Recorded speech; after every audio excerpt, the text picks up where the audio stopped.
Albert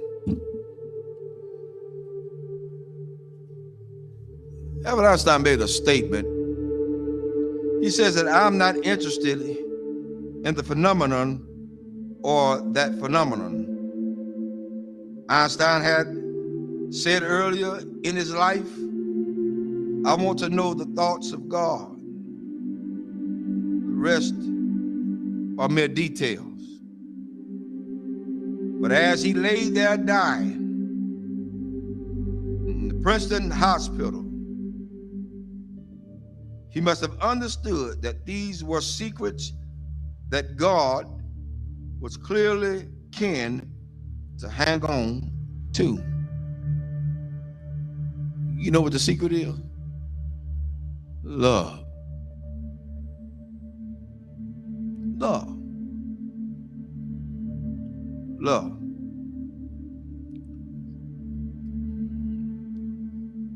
I'm going to share something tonight with everybody, and hopefully it'll hit close to home. To understand the mind of God is to understand the power of love. God is love.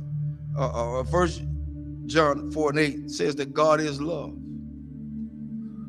Without love, there would be no forgiveness.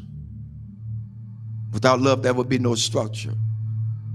Without love, there would be no mercy. Without love, there would be no kindness.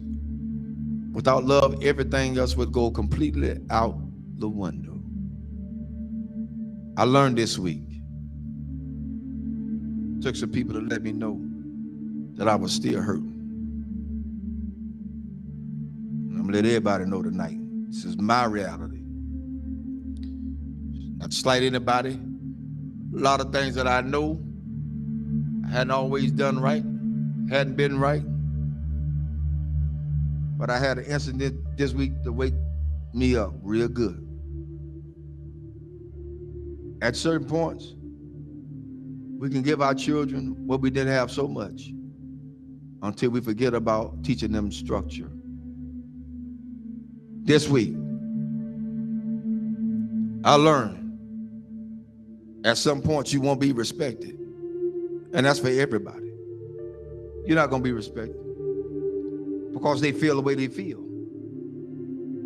They're emotionalized. They're emotional creatures. Therefore, they don't know. But I did the one thing I thought that I would never do. Turn and walk. That's where I was. But I found out that I had a whole halo of hurt that I'd never been released from.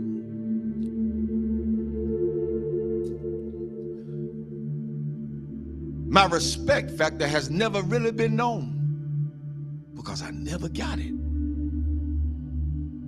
Never got it. People say they respect you.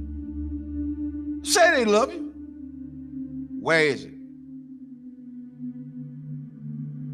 One of the things we got to realize is what we train our children to do, they're going to do it to the fullest extent.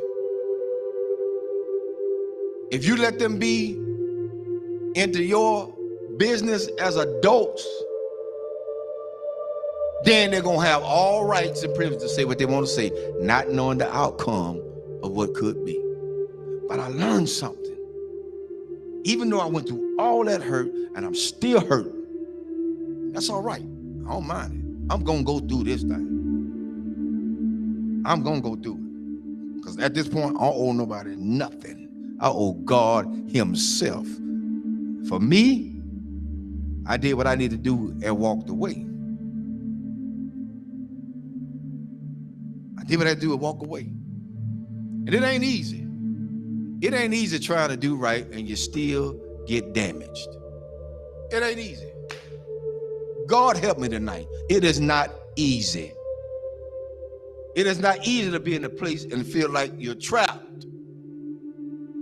Because even when you do good, evil is always present. So you have to face the fact. That's why I said a lot of times, I've told people, and I still tell people today, don't hold me up as no God. Because I'm going to fall. And I'm going to make you fall. Don't hold me as no God. I'm gonna make some decisions that folk just is not gonna like. I'm gonna turn over some chairs and some tables that people are not gonna even be able to imagine that whoa, the Reverend did that. Oh, yes, because I'm human.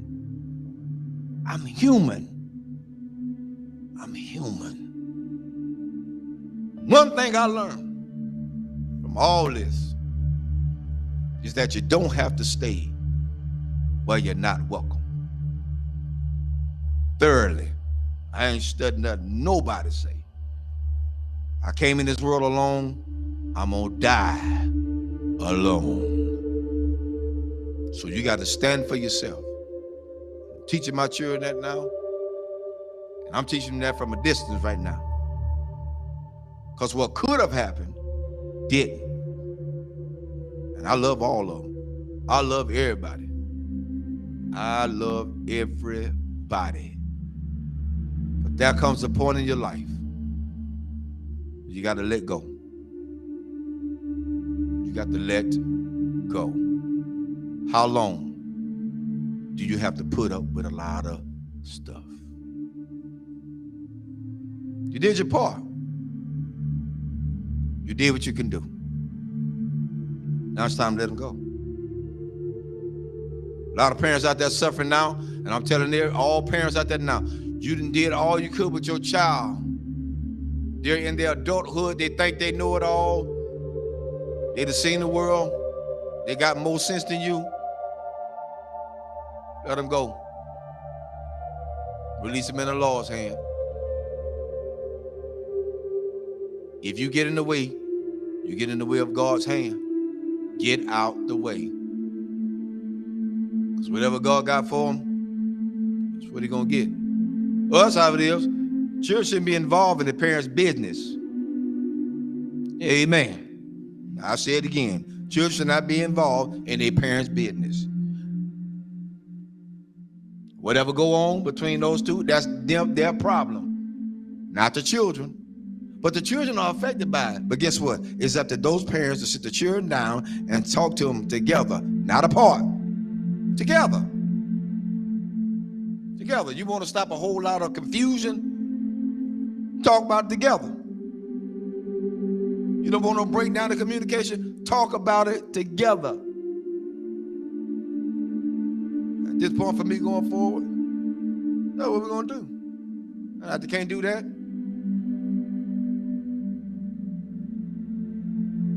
I ain't playing with them. There's a lot you can do. And God help me. I'm strong as an ox.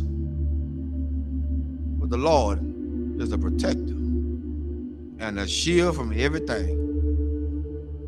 And Lord help me, I got the scars to prove it. Cried many a days. But I ain't got to cry no more. My mind's made up.